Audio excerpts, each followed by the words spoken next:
Nahor Liu. Tanda-tanda lawatan Tuhan. Sesuatu yang positif yang berasal dari Tuhan mulai terjadi di kota Sui, di mana beberapa orang mengaku mendengar suara-suara dan mendapat penglihatan-penglihatan, lalu menceritakannya kepada pemimpin jemaat dan orang-orang yang berada di sekeliling mereka. Berikut ini adalah beberapa kejadian menggemparkan yang terjadi menjelang kebangunan rohani besar itu. Penampakan di gereja. Sejak tahun 1960 hingga puluhan tahun, Pendeta Benyamin Manuain telah menjadi pemimpin jemaat di Gemit Maranatha, dan beliau khusus melayani jemaat dengan menggunakan bahasa Indonesia.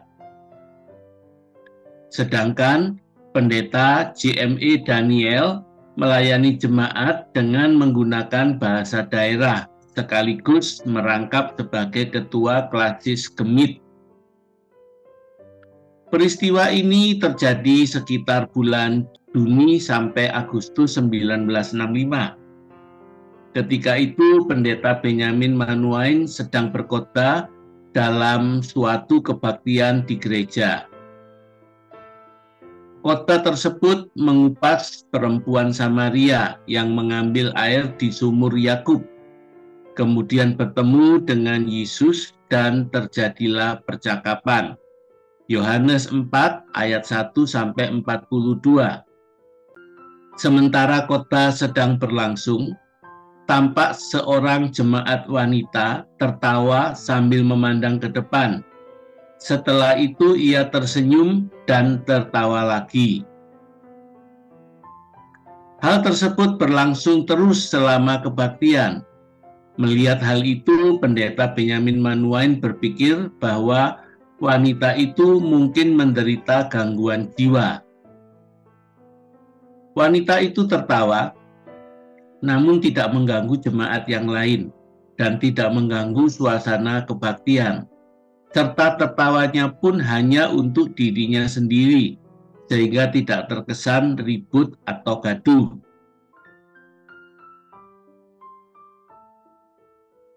Tetapi ketika ditanyakan kepadanya, barulah diketahui kejadian yang sebenarnya, di mana wanita tersebut melihat ada gambar di tembok, persis seperti apa yang dikhotbahkan, yakni wanita Samaria yang sedang mengambil air dan kemudian bercakap-cakap dengan Tuhan Yesus. Bagi wanita tersebut, hal itu terasa sangat aneh, namun juga membuat hatinya senang, sehingga dia tersenyum lalu tertawa. Pendeta Manuain dan semua jemaat yang mendengar cerita tersebut hanya diam dan terheran-heran dengan kejadian aneh itu. Mereka hanya menyimpan pertanyaan dalam hati masing-masing karena mereka belum memahami apa yang sedang terjadi dan apa maksud dari kejadian ini, karena hal ini baru pertama kali terjadi. Setelah peristiwa tersebut terjadi beberapa hari kemudian, penduduk di sekitar daerah itu datang kepada pemimpin-pemimpin jemaat dan mengaku bahwa mereka mendengar suara-suara dan mendapat penglihatan-penglihatan. Suara-suara itu memerintahkan mereka untuk menyerahkan liu-liu atau jimat dan ikat pinggang merah yang mereka kenakan untuk diserahkan kepada pemimpin jemaat dan selanjutnya dibakar. Selain itu, mereka juga diperintahkan untuk tidak mencuri, tidak saling bermusuhan, tidak membunuh, tidak menipu, dan mereka diperintahkan untuk segera mengakui dosa-dosa mereka dan kemudian bertobat. Mereka menceritakan semua yang mereka alami kepada pemimpin jemaat seperti Pendeta Manuain dan Pendeta Daniel. Kejadian tersebut bagi mereka sangat aneh, sebab mereka bisa mendengar suara-suara itu, namun wujud dari suara-suara tersebut tidak tampak. Mereka jadi sedikit ketakutan dan bertanya-tanya di dalam hati tentang apa gerangan yang sebenarnya sedang terjadi. Suara-suara itu mengetahui semua yang tersembunyi, baik di dalam hati, dalam perbuatan, maupun dalam pikiran mereka. Padahal tidak banyak yang tahu bahwa selama ini mereka memakai liu-liu atau jimat, dan tidak seorang pun yang mengetahui bahwa liu-liu tersebut mereka gunakan untuk menjerat perempuan atau pelet.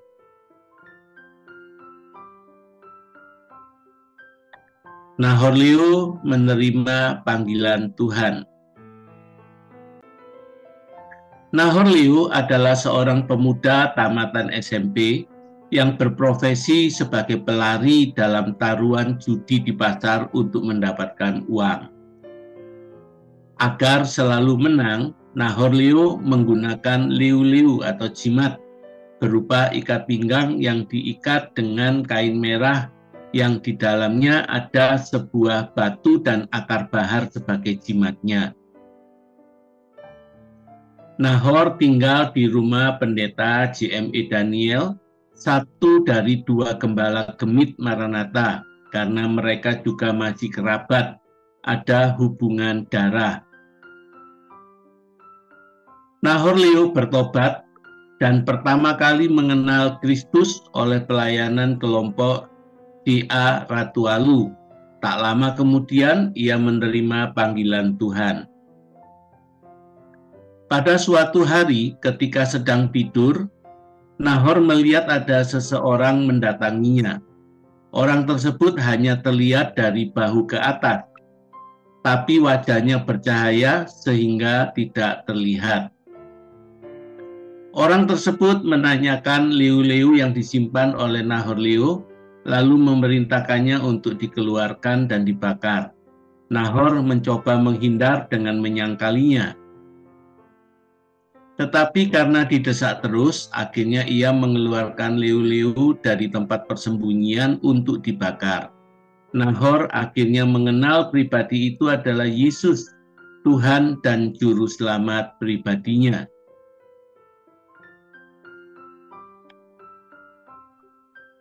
Setelah bertemu Tuhan, Nahor mulai bersaksi di sekolah-sekolah antara lain SMP, SMA, SGA, dan SGB di sekitar Sue. Respon terhadap kesaksian yang dilakukan oleh Nahor Liu beragam. Ada yang menerimanya dan ada pula yang menolaknya. Tetapi juga tidak sedikit orang yang kemudian menyerahkan dirinya kepada Tuhan Yesus, lalu menyerahkan liu-liunya untuk dibakar dan dihancurkan dalam nama Tuhan Yesus. Banyak juga orang yang kemudian berdamai dengan saudaranya, berpelukan sambil menangis dan mengakui semua dosa-dosanya.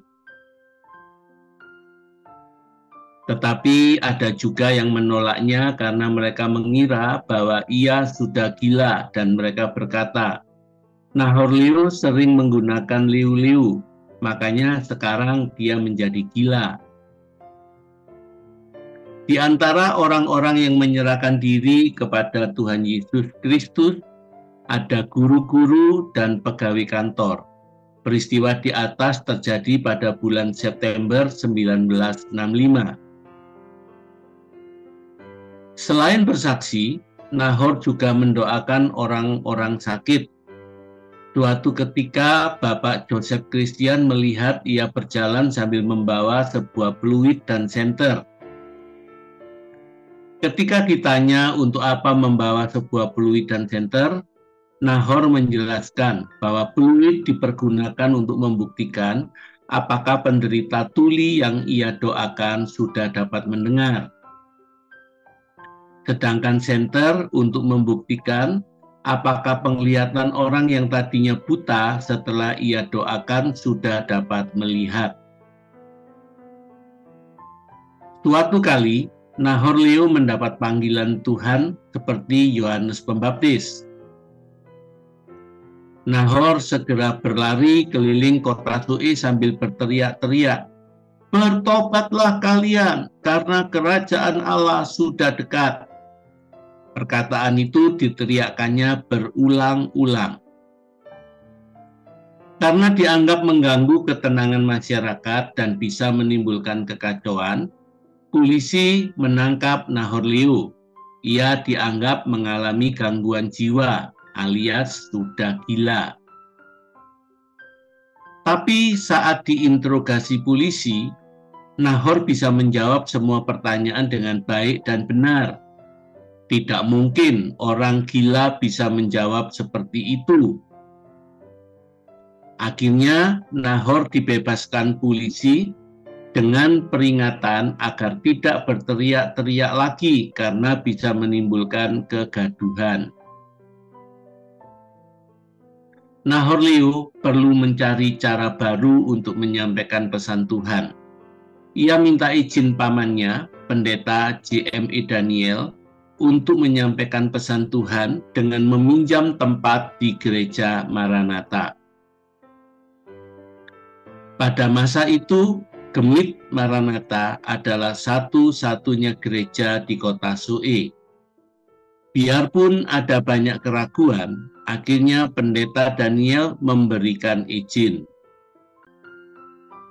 26 September 1965, Outpouring of the Holy Spirit, pencurahan Roh Kudus terjadi. The Last Days Outpouring of the Holy Spirit, pencurahan Roh Kudus di akhir zaman. Pencurahan Roh Kudus.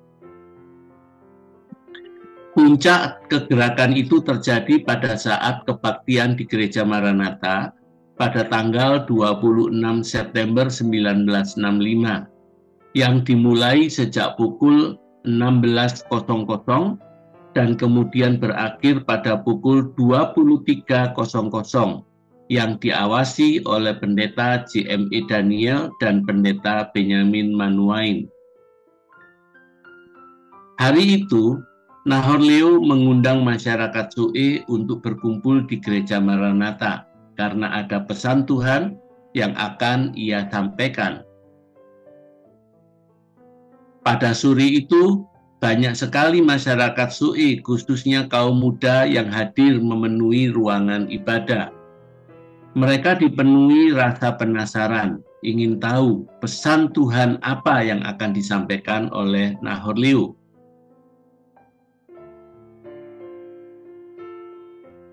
Sore jam 16.00 ibadah dimulai. Nahor Leo maju ke depan untuk menceritakan apa yang dialaminya. Nahor menceritakan pertemuannya dengan Tuhan dan perintah untuk menyerahkan leu-leunya, perintah untuk bersaksi, dan lain-lain. Pada kesempatan itu juga, ia mengakui dosa-dosa yang pernah dilakukannya, seperti berani melawan pendeta Daniel, tidak pernah ke gereja walaupun telah sering dinasihati, dan lain-lain. Saat Nahor Leo bersaksi, Roh Kudus mulai bekerja sehingga kata-kata yang keluar dari mulutnya penuh urapan dan lawatan Tuhan mulai menjamah semua pendengar.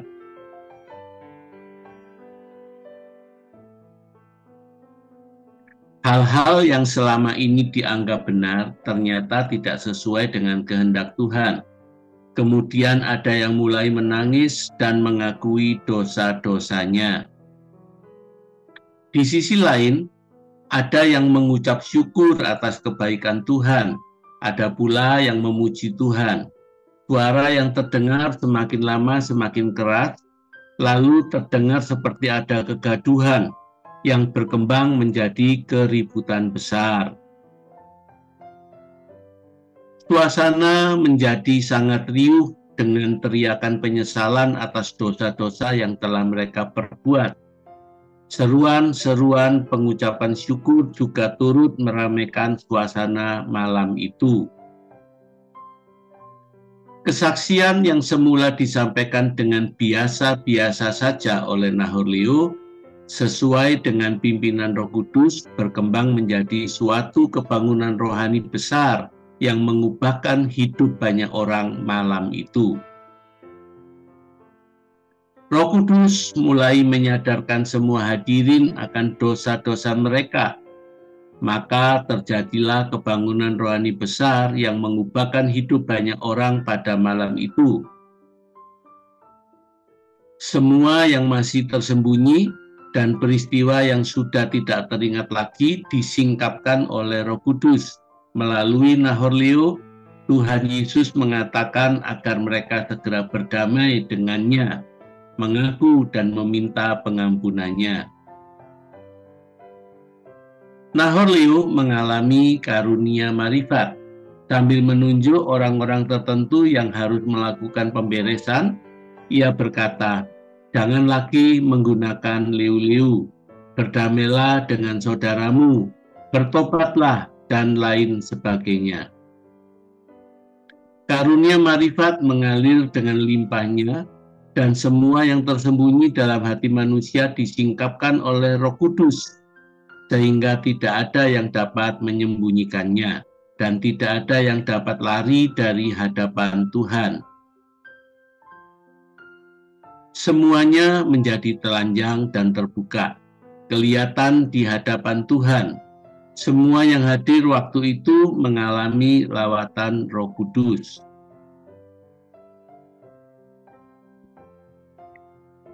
Lewat pernyataan-pernyataan Tuhan yang penuh dengan urapan dan kuasa dari tempat maha tinggi, mereka yang bermasalah saling berangkulan sambil menangis dan saling mengaku dosa, kemudian saling memaafkan dan membereskan semua masalah. Lawatan Tuhan pada malam itu sungguh dahsyat dan ajaib. Umatnya dibebaskan dari semua ikatan. Mereka mengalami jamahan kasih Tuhan yang sangat besar. Ada seorang pemuda bernama Markus Leonokas. Sambil menangis, ia merayap menuju mimbar karena merasakan pengampunan Tuhan yang sangat besar. Orang-orang yang lain juga mengalami lawatan Tuhan, sehingga ada yang berdiri di atas kursi. Ada yang naik ke atas meja, ada yang berguling-guling di atas lantai, dan lain sebagainya. Pada malam itu, Tuhan juga menyampaikan isi hatinya, supaya umatnya memuliakan Dia dengan mulutnya, dan tidak lagi menyanyikan lagu-lagu sekuler yang tidak membangun. Pada masa itu, di kota Sue belum ada radio atau tip kaset, sehingga pemuda dan pemudi yang ingin menyanyikan lagu-lagu mempelajarinya dari buku-buku lagu. Banyak yang memiliki buku-buku lagu semacam itu. Buku-buku tersebut diminta untuk diserahkan dan kemudian dibakar. Seorang gadis muda bernama Kaci Taupan juga berlari pulang untuk mengambil buku-buku lagunya di kampung aman yang berjarak sekitar 2 km dari gereja.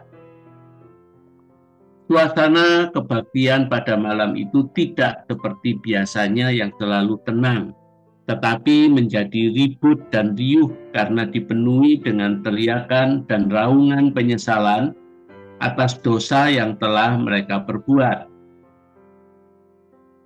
Mereka merasakan pengampunan yang diberikan Tuhan Yesus, kasih Tuhan yang sangat besar, pemulihan yang sedang terjadi, suatu terobosan ilahi. Mereka yang telah mengakui dosanya mengalami pemulihan dari Tuhan. Kemudian Nahor Leo mendatangi mereka satu persatu, menumpangkan tangan dan mendoakan mereka. Lewat kejadian ini, ada banyak orang yang bertobat dan menyerahkan dirinya kepada Tuhan Yesus. Setelah itu, banyak orang mengalami manifestasi Roh Kudus. Banyak yang melihat burung merpati terbang di atas mereka. Ada pula yang melihat lidah-lidah api berterbangan di dalam ruangan kebaktian di atas kepala mereka yang hadir pada saat itu.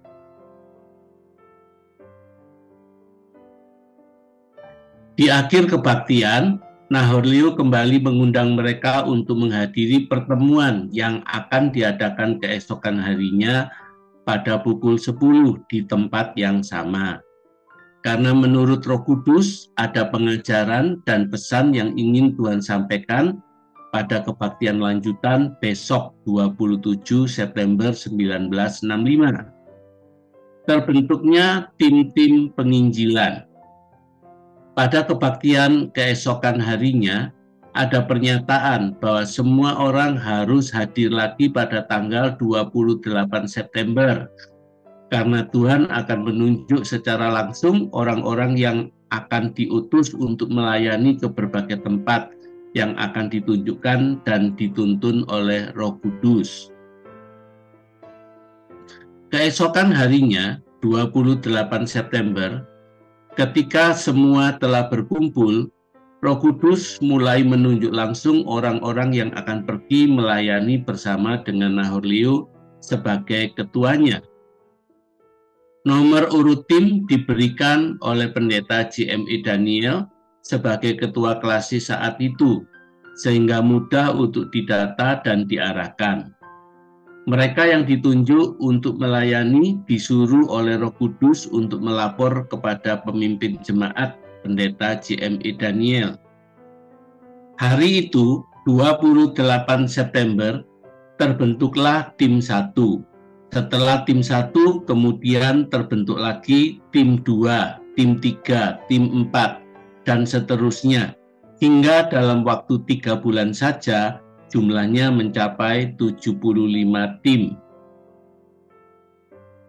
Orang-orang yang tergabung di dalam tim-tim tersebut pada umumnya tidak berpendidikan. Banyak yang buta huruf, tetapi ada juga yang berprofesi sebagai guru dan karyawan pemerintah atau PNS.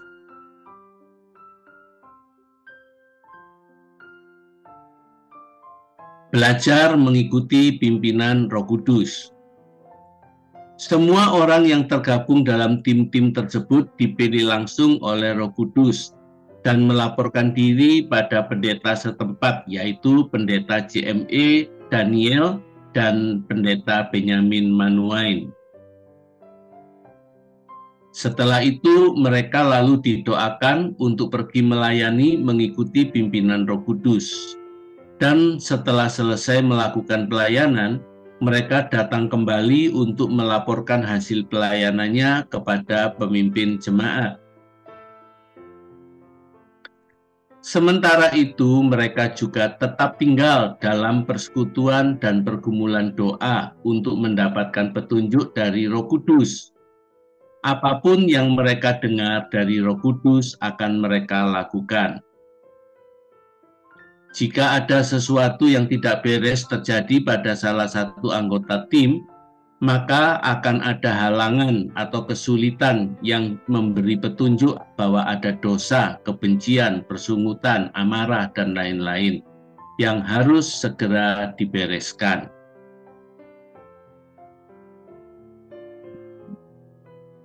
Kuasa dalam pujian dan pengucapan syukur. Karena banyaknya jumlah tim yang terbentuk, maka di seluruh kota Sue pada masa itu selalu kelihatan orang-orang yang berjalan berkelompok untuk pergi melayani sambil memuji Tuhan. Semua kelompok tim doa yang pergi melayani selalu menyanyikan lagu-lagu pujian sepanjang perjalanan mereka, baik lagu rohani lama maupun lagu rohani baru yang Tuhan berikan. Sehingga dari pagi sampai malam, bahkan sampai tengah malam, selalu terdengar suara pujian bagi Tuhan di seluruh kota itu. Sungguh telah terjadi kebangunan rohani yang luar biasa di Sue, dan menyanyikan lagu-lagu pujian dalam perjalanan telah menjadi ciri khas kelompok tim doa yang ada pada saat itu. Ada lagu-lagu baru yang belum pernah mereka nyanyikan dan juga belum pernah mereka pelajari, karena lagu baru tersebut diajarkan langsung oleh Roh Kudus pada saat itu juga. Walaupun belum pernah dipelajari, tetapi mereka dapat menyanyikannya saat itu secara bersamaan. Atmosfer surgawi benar-benar telah memenuhi seluruh kota Sue. Nahor Leo ditangkap dan diinterogasi. Saat itu, semua kegiatan di kota Sue berhenti. Sekolah-sekolah tidak berjalan karena semua siswa terlibat dalam pelayanan. Hal yang sama juga terjadi pada kantor-kantor pemerintah. Kejadian di atas diperparah lagi dengan terjadinya pemberontakan G30 SPKI pada tanggal 30 September 1965. Dalam situasi kacau tersebut, Nahor Leo dianggap sebagai pemicu kejadian-kejadian di atas. Oleh karena itu, Nahor Leo ditangkap dan diinterogasi oleh seorang polisi bernama Samsudin. Nahor Leo diinterogasi, "Kamu kira Tuhan Yesus anak kecil, sehingga namanya perlu dibicarakan terus-menerus? Coba lihat sekarang, semua anak tidak ingin bersekolah lagi karena perbuatanmu," kata polisi tadi. Tetapi tak lama kemudian Nahor Leo dilepaskan kembali. Setahun kemudian, polisi Samsudin itu telah menjadi pengikut Tuhan Yesus. Semua kejadian tersebut disaksikan oleh Bapak Joseph Christian.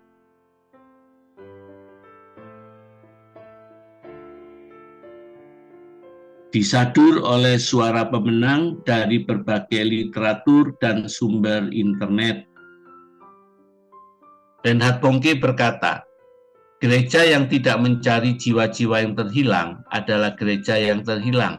Orang Kristen yang tidak berbeban mencari jiwa-jiwa yang terhilang adalah orang Kristen yang terhilang."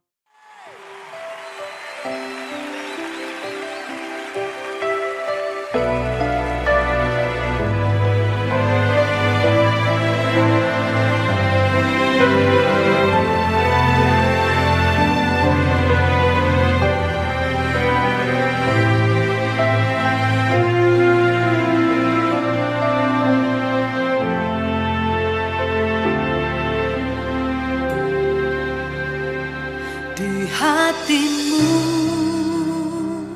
terukir namaku, di matamu terlukis wajahku, bukan karena kuat gagahku, namun hanya karena kemurahanmu. Meski terkadang aku terjatuh, tak pernah lelah kau hampiriku, memelukku dengan cintamu. Betapa besar mulia kasih-Mu. Bagimu Tuhan segala pujian, hormat kemuliaan tiada ternilai. Salib-Mu Tuhan sungguh berharga. Engkau Yesus.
Jika saudara diberkati dengan kisah para revivalist, Heroes of Faith, kisah pahlawan iman ini, dukung dan doakan kami agar bisa membuat kisah-kisah revivalist berikutnya. Salurkan donasi saudara untuk pembuatan Heroes of Faith ini ke Dompet Misi BCA 555 033 2436 atas nama Heru Chandra Mulia, kode HOF. Questions and answer hubungi PIC Linda WA +62 81 759 1948. Sampai bertemu di kisah Heroes of Faith selanjutnya. Tuhan Yesus memberkati. Sekarang kami mau ajak saudara bermisi ke Papua. Pelayanan misi di Papua memerlukan banyak dukungan doa dan dana. Banyak guru misi di pedalaman perlu disubsidi atau diadopsi. Jika saudara bisa pergi melayani, pergilah. Jika saudara tidak bisa pergi melayani, mari dukung saudara-saudara kita yang bisa pergi melayani dengan doa dan dana. Kami mengumpulkan bantuan barang untuk Papua berupa Alkitab, buku rohani anak-anak, buku kesaksian, peralatan sekolah, sepatu sekolah, peralatan mandi, permainan sekolah minggu, makanan, snack dan permen, celana pendek untuk anak-anak dan dewasa, kaos untuk anak-anak dan dewasa. Untuk pengiriman bantuan barang, silahkan kirim dukungan saudara ke Pelayanan Nafiri Allah Terakhir, Jalan Kedung Doro 82E, F, Surabaya. Untuk dukungan dana misi Papua, silahkan kirim ke Dompet Misi BCA 555 033 2436 atas nama Heru Chandra Mulia, kode Papua. Untuk pengiriman paket bantuan material dan Joybox, salurkan dukungan dana pengiriman Joybox ke Dompet Misi BCA 555 033 2436 atas nama Heru Chandra Mulia, kode Joybox. Untuk informasi lebih lanjut silahkan hubungi Saudari Linda WA +62 81 759 1948. Together for the Gospel. Tuhan Yesus memberkati.